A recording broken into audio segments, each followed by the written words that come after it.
Dans le mariage, il y a un champ. Il y a un champ. Je vous suivez très bien ce message. Il y a un champ dans le mariage. Un champ. Regardez, Dieu va dire ceci.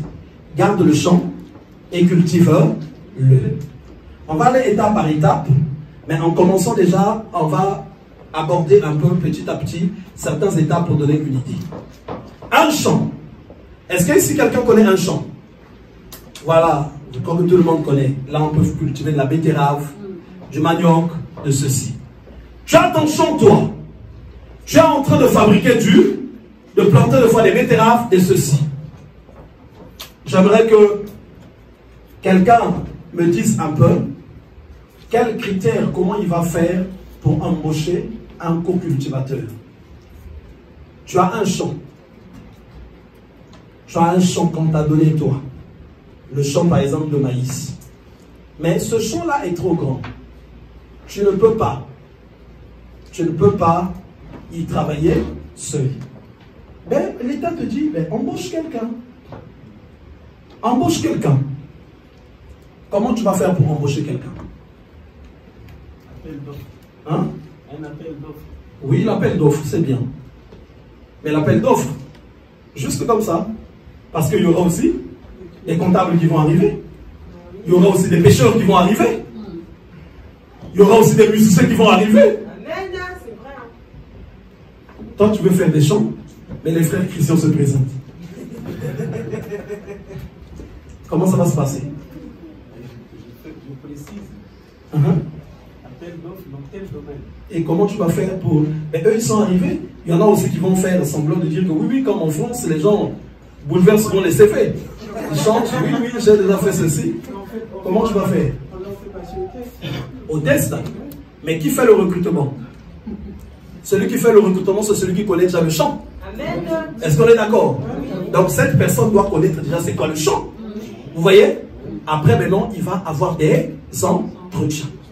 Pour connaître vraiment. Pour connaître si cette personne-là peut vraiment travailler dans le champ. Amen. Or, souvent, comment ça se passe? Il y a des gens, lui-même déjà, il ne connaît pas le champ. Lui, quand on a donné le champ, il ne connaît pas le champ. Mais il a envie même d'embaucher quelqu'un qui va travailler dans le champ. Il s'en fout même de ces critères-là. À Ayakata. Or, là, déjà, le chaos s'installe. Le chaos s'installe. Donc, il faut déjà connaître le champ, puisque Dieu a dit dans sa parole qu'il a placé Adam dans le champ. Il lui dit, garde-le et cultive-le. Qu'est-ce que Adam devait faire en premier? Chercher à connaître le champ. Mais le champ où Dieu le met, c'est quoi ce champ? C'est quoi ce champ? Est-ce que quelqu'un peut lire Osée 4 au verset 6? Disons au nom du Seigneur. Amen. Amen. Oui, mon peuple périt faute de connaissance. Amen. Parce que vous, les prêtres, vous avez rejeté la connaissance, je vous rejeterai et vous ne serez plus mes prêtres. Amen. Vous avez oublié la loi de votre Dieu, moi aussi à mon tour, j'oublierai vos enfants. Amen. Donc, dans une autre version, on va nous dire, mon peuple est péri faute de connaissance ou est détruit manque de connaissance. Donc ici, on voit déjà le manque de connaissance conduit à la destruction, conduit au chaos. Et là, la connaissance que la personne doit avoir en premier, c'est la connaissance du champ. La connaissance du champ. Parce que c'est par rapport au champ qu'il va déjà chercher à choisir un partenaire, embaucher quelqu'un. Comment, vous savez, beaucoup de personnes vont passer à côté de toi.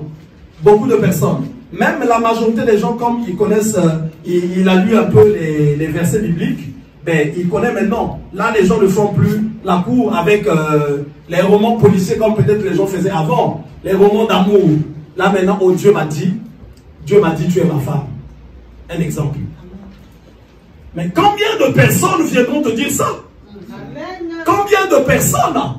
Mais comment vas-tu savoir celui que vraiment Dieu a envoyé? Comment? Puisque, regardez un peu.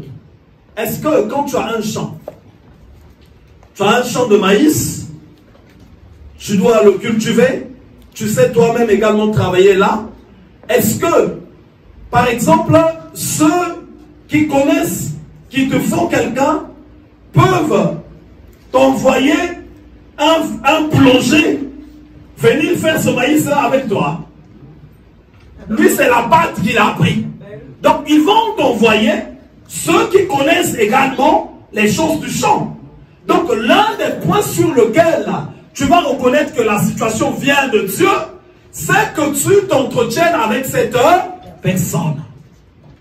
La connaissance du champ. Or, l'un des premiers champs déjà que la personne a, c'est le champ de la famille. Je vais prendre un exemple. Tu as un champ, le champ que Dieu t'a donné. Tu as par exemple 2 enfants, 3 enfants déjà que tu as avec toi. Et ce champ-là, Dieu ne voudrait pas que tu le gères seul. Qu'est-ce qu'il va faire? Il faut que vous soyez à 2. Parce que dans ce champ, vous devez garder. Vous devez également cultiver. Il faut qu'il y ait une personne qui arrive. Mais est-ce que la personne qui va arriver dans un moment, dans un champ de responsabilité comme ça, est-ce qu'il viendra parce qu'il a des beaux pantalons ou parce qu'il sait parler le français ou l'anglais? Non. Celui qui viendra, c'est quelqu'un qui va être en mesure, ensemble avec toi, de garder ce champ-là et de le cultiver. Or, dans le premier champ, le champ familial, garder. Dans le premier champ, le champ familial, garder, ça demande beaucoup de discernement. Ça demande beaucoup de sagesse et ça demande également beaucoup de capacité. Dans un champ familial, il faut qu'il y ait un partenaire qui soit en mesure de barrer le chemin aux mauvaises choses qui peuvent rentrer dans le foyer ou qui peuvent rentrer dans la vie des enfants. Une personne, par exemple, qui peut être en mesure d'éduquer. Une personne qui peut être en mesure de barrer le chemin à la mauvaise vie. Une personne, vous savez, tu peux rencontrer par exemple quelqu'un, mais cette personne-là, lui, la vie de tes enfants, c'est même pas sans problème. Il n'est pas là. Et toi aussi, qu'il faut qu'il y ait quelqu'un qui vienne.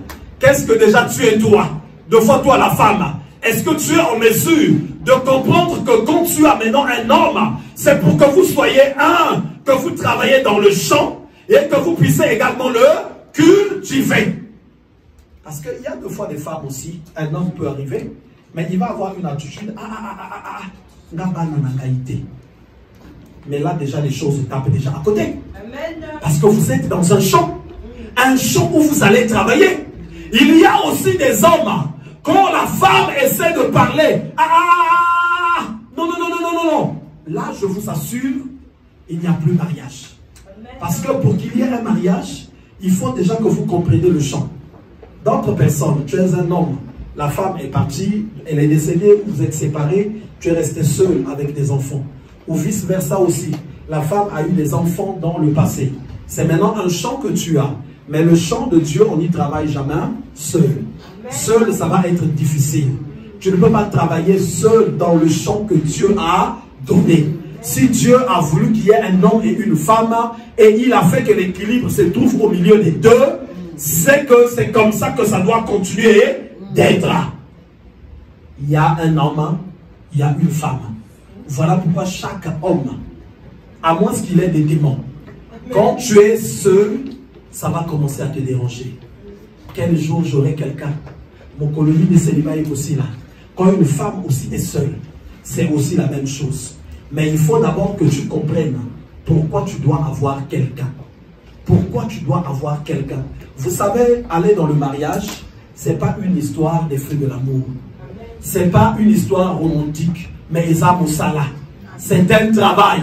C'est pas, vous savez, les films, même la guerre romantique existe dans les films. Rambo qui arrive, il délivre les assassins, ceux qui sont de son camp, il est parti avec eux. Mais va faire le vrai Rambo sur le champ de bataille. Je crois que tu vas regretter que ce n'était qu'un film que tu avais vu. Et aussi les feux de l'amour. Quand tu les vois à la télé, ils arrivent là avec des robes sexy, mon amour, comme ceci, ça. C'est qu'un film. Mais dans le foyer, il y a un travail. Il y a une vraie vie. C'est pas du romantisme. C'est une affaire des gens qui ont compris que Bisotozo Salabilanga. Nous devons travailler pour que ça donne quelque chose. C'est deux personnes qui ont compris qu'ils ont un travail à faire. Deux personnes qui ont compris qu'ils ont un travail à faire. Et c'est là qu'on va déjà commencer à parler du mariage. Voilà pourquoi la première des choses qu'il faut éviter, surtout quand on vient dans une reconstruction, c'est l'ignorance. Mon peuple est détruit parce qu'il lui manque la connaissance. Pourquoi le premier tu avais échoué? Tu avais des attitudes de foi romantiques. Tu avais la majorité des gens disent Nasala qui tout moi non suis plus Nasala qui kandoki. Moi mon pas de pesant Nasala qui m'appelle. Tout le monde dit non que le même discours. Tout le monde pense à Nasala qui ni de Nasala qui t'est. Tout j'avais fait. Mais ça n'avait jamais marché. Ça veut dire que malgré le romantisme que tu avais fait auparavant, si tu reviens encore avec la même attitude, sache que tu vas redire encore la même chose. Puisqu'on dit que les mêmes causes produisent les mêmes effets. Tu vas retomber encore sur les mêmes choses. Donc avant de se relancer, la première des choses, prends le temps, demande à Dieu de t'enseigner. Seigneur, le chant que tu me donnes, le chant, si tu es ignorant sur ton chant, ça ne pourra jamais marcher et tu ne feras jamais des bons choix. Il faut que tu comprennes le chant, Bilanga Oyayo. Le livre des Actes des Apôtres, Dieu dit qu'il a établi les demeures de tout un chacun. Est-ce que quelqu'un peut me trouver ce verset? Je ne sais pas, c'est dans Acte 17, on va le lire. Donc Dieu donne à tout un chacun une demeure et des limites. Yango Wanande Bilanga Eliboso Oyayo. Une demeure. Fouillez-moi ce verset, on va le lire.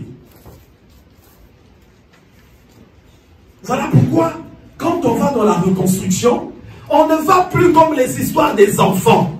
Il faut à un moment donné que vous asseyez, que tu cherches à comprendre les deux chants-là qui sont en train d'être maintenant mélangés. Est-ce que quelqu'un a trouvé le verset? Il a fait que tous les hommes habitent sur... Voilà, Acte 17 combien? 17, 26, on va le lire. On va lire au nom du Seigneur.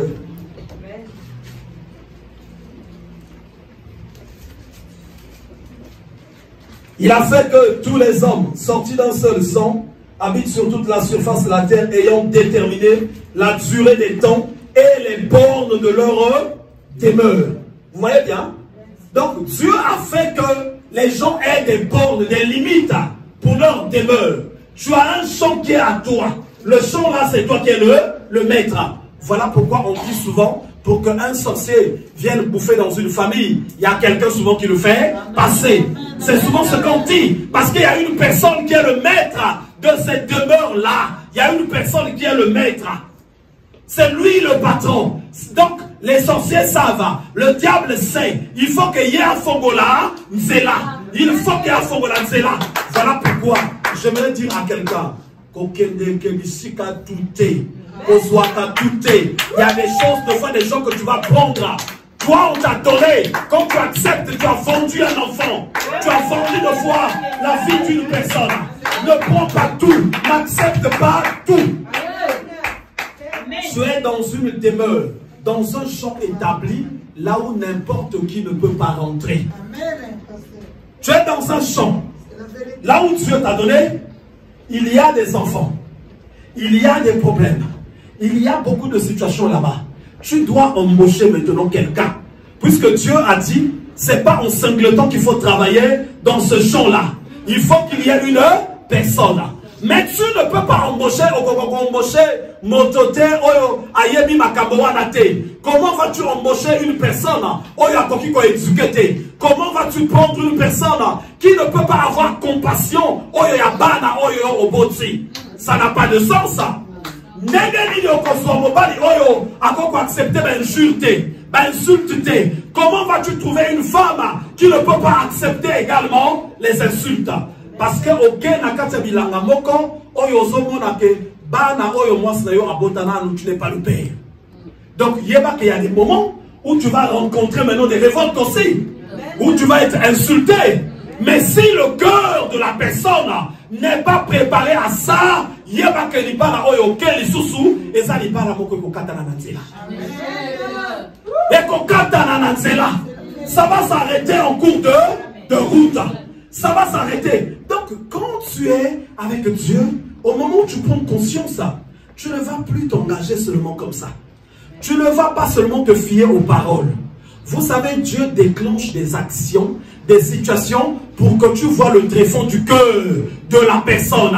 C'est comme quand il y a des entretiens dans Bissala. Celui qui va t'embaucher, qui te passe à l'entretien, il y a des questions qu'il pose pour que quelque chose qui est caché en toi.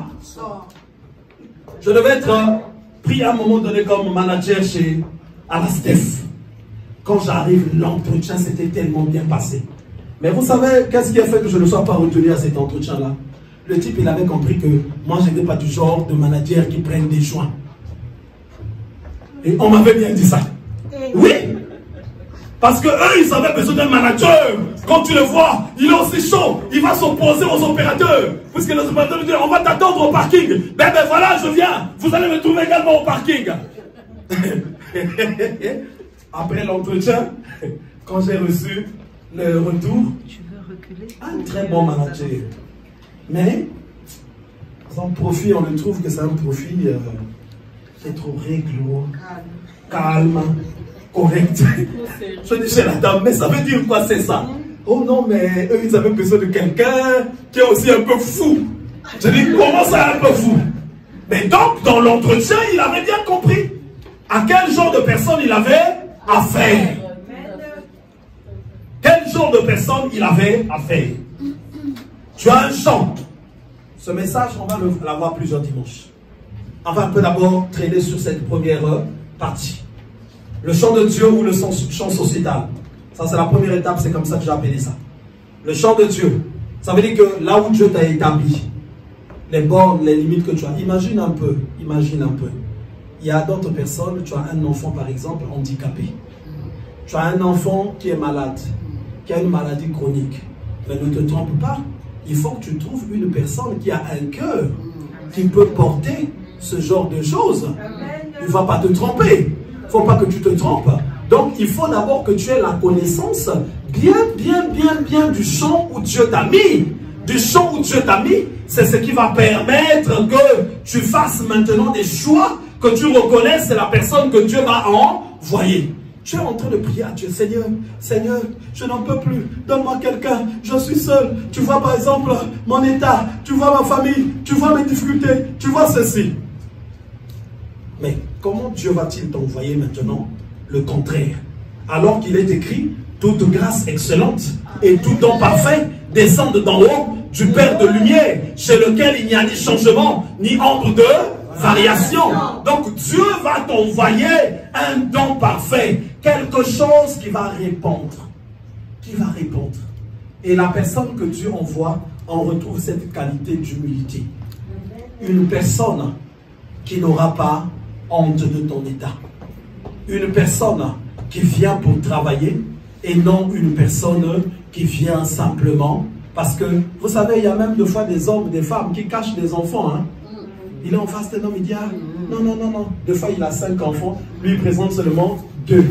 Ah! Mais les autres, là, les pauvres, tu peux les tuer même un jour. Parce qu'après, on va poser la question, mais ceux-là, tu les as eu compris, puisque tu n'avais que 2. Et l'équation va être compliquée. Mais quand tu as quelqu'un qui vient vraiment pour venir travailler dans le champ, tu n'auras rien à cacher. Tu n'auras rien à craindre. Mais toi déjà, il faut que tu aies la grande connaissance de ton champ. Il faut que tu arrives à comprendre les besoins. Puisque quand tu vas embaucher quelqu'un qui vient travailler dans ton champ, tu vas également faire une évaluation sur les besoins de ce champ.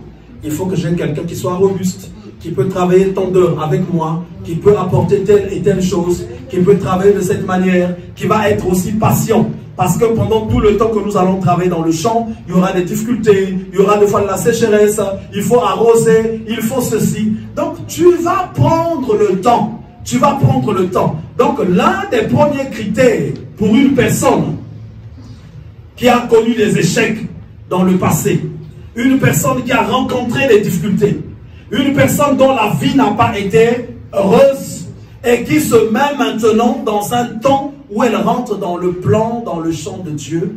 La première des choses, c'est le champ. Puisque l'homme que Dieu t'envoie, c'est pas pour que vous fassiez encore des conneries. Ou la femme que Dieu t'envoie, c'est pour que maintenant que vous vous asseyez, que vous construisez maintenant.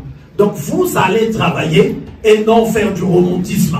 Vous allez travailler dans le champ. Mais vous allez présenter maintenant, le champ est comme ceci. Le champ est comme ça. Beaucoup de personnes après rentrent dans une vie recomposée qui beaucoup s'explose. Parce que des fois, à la fin, ils s'aperçoivent que le comportement de tes enfants ne sont pas bien, comme ceci, comme ça, mais simplement parce que depuis le début, ils n'en ont pas parlé. Ils n'en ont pas parlé. Vous savez, tu peux être avec quelqu'un, jusqu'aussi à la fin, les enfants de cette personne-là ne t'ont pas accepté. Mais si tu sais ce pourquoi tu es là, ça ne te gênerait pas. Puisque tu sais que toi, tu es là pour batailler. Pour batailler. Si vous parlez vraiment du travail, ce que vous devez faire, ce sur quoi vous devez travailler, dans ton esprit, les choses seront bien claires. Donc chaque personne qui ignore cette première étape de la connaissance du champ, cette personne-là va construire en fait un échec, un effondrement pour son futur. Amen. Il y a un passage qui dit ceci même: connais l'état de tout un chacun de tes brebis. Il y a un passage qui dit encore, quand quelqu'un veut aller en guerre, il doit faire une évaluation. Il fait une évaluation pour voir est-ce que Bitumba Oyo Nakoki Kombunda Yango. Mais il y a des gens qui rentrent dans cette bataille-là, sans avoir fait une évaluation. À la fin, ils partent vers l'échec. Est-ce que quelqu'un peut retrouver ce passage? Lorsqu'un roi veut aller en guerre, il s'assoit pour faire une évaluation. Et dans le champ où la personne est établie, il faut que la personne connaisse vraiment le champ. La personne connaisse le champ pour pouvoir bien le présenter. Quelqu'un peut lire?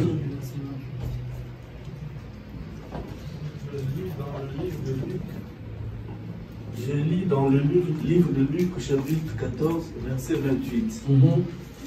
Car lequel de vous, s'il veut bâtir une tour, ne s'assied d'abord pour calculer la dépense et voir s'il a de quoi la terminer. Amen. Amen. Donc ça veut dire que quand tu veux bâtir quelque chose, il faut d'abord que tu t'assoies pour voir.